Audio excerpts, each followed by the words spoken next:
To bilateral relations now, the United States of America turned 243 years old on Thursday, July 4th, 2019. As is usual, missions around the world held events to celebrate. Here in Nigeria, there were two different parties, one held at the embassy in Abuja and the other in Lagos at the Consulate General. Aside the seasoned guests, food and drinks to recreate the American experience, the ambassador, Mr. Symington, took time to focus on Nigeria-US relations. This will be his last Independence Day celebration in Nigeria as he nears the end of his tenure as America's ambassador to the country. But replacing him and his colleague in Lagos is a team of women showing the campaign for the gender equality and balance is taking effect even in the world's freest country. Nigeria knows what to do. Can I have a cry of yes for that? Does Nigeria know what to do? Amen. Or Nagode. You guys, you don't need anybody to tell you what to do. It's very simple. Number one, don't look to government and get rid of gasoline subsidies because they cost every Nigerian citizen more than they're worth. Number two, educate and empower every girl and every woman so that Nigeria sees her future with two eyes and can grab it with two arms and not one. Number three, probably power to the people. Put an electricity meter in every home and pay for what you get. And tell the companies that you'll pay if they deliver. But Nigeria knows all that. And they know one other thing. Tonight and every night, every Nigerian is both a citizen and a subject.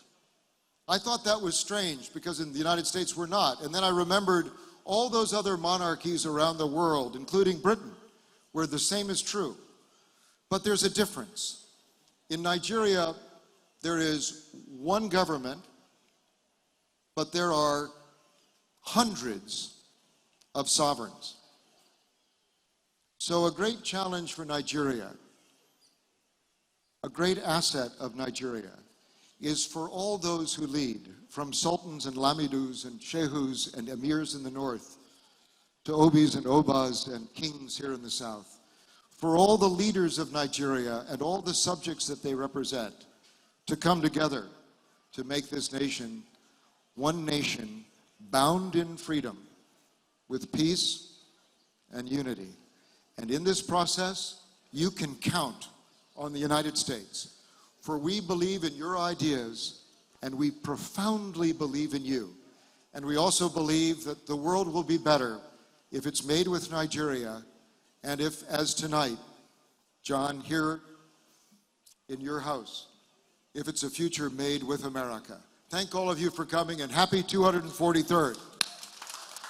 This past week, friends, colleagues, the diplomatic corps, state government and business community said farewell to outgoing British Deputy High Commissioner to Lagos, Ms. Beaufils, at the residence.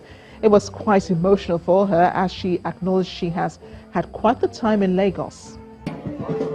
I feel a range of emotions. I feel incredibly sad to be leaving this country that I love.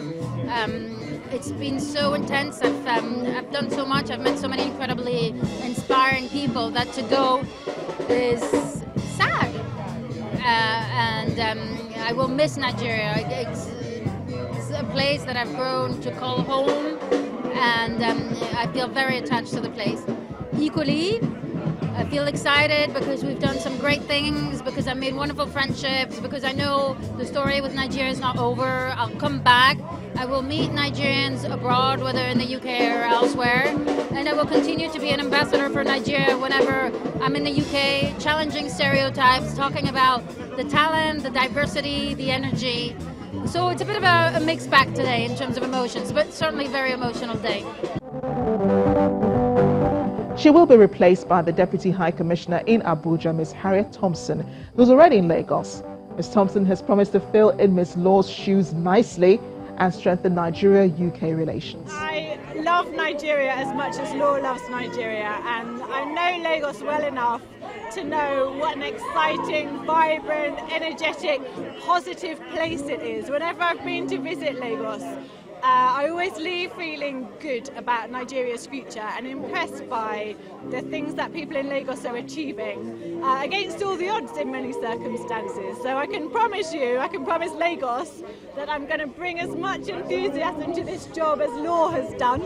I will give it my all while I'm here, and although I will also miss Law because I've enjoyed working with her from Abuja over the last 2.5 years that she's been here, I'm going to do my best to fill that gap. Later on, I got the chance to speak one-on-one with the High Commissioner, Mrs. Katrina Lang, on her formidable leading women's team, her passion for media freedom, and the strengthening of Nigeria-UK ties. Bear in mind, she's the first female British High Commissioner to Nigeria. High Commissioner Katrina Lang, thank you for speaking with us on Diplomatic Channel. You're the first female British High Commissioner to Nigeria, and incidentally, the outgoing Deputy High Commissioner, Miss Law Beaufils, is also a woman, and then you come with a formidable team of women, to Nigeria. Can this all be attributed to the campaigns on gender equality in the UK? Well, I think it's simply a recognition that 50% of the population are female, and if you don't promote and encourage talent from everywhere, you'll be losing out. But I am the first female British High Commissioner to Nigeria, and that is a great privilege and an honour. And I'm delighted to be taking up the position. It's the job I've always wanted. It's our biggest mission in Africa by far.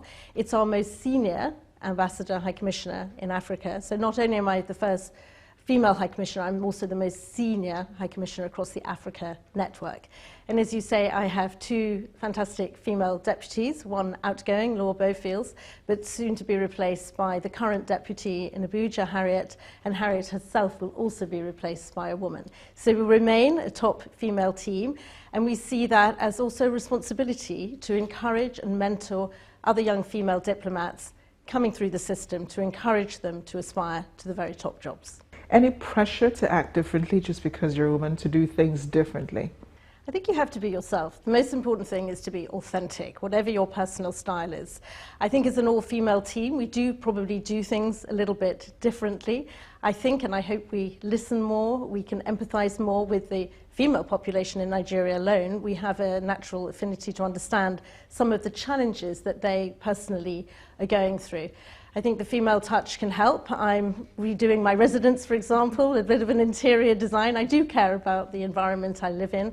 I have personal passions, including female art, so I'm going to try and promote female artists. So there are things you inevitably do slightly differently as a woman. But the most important thing, whoever your top team is to encourage the diversity of thought, the talent from everyone in the mission, including, of course, all our very good male colleagues. We'll have more on Mrs. Lang's interview after the break.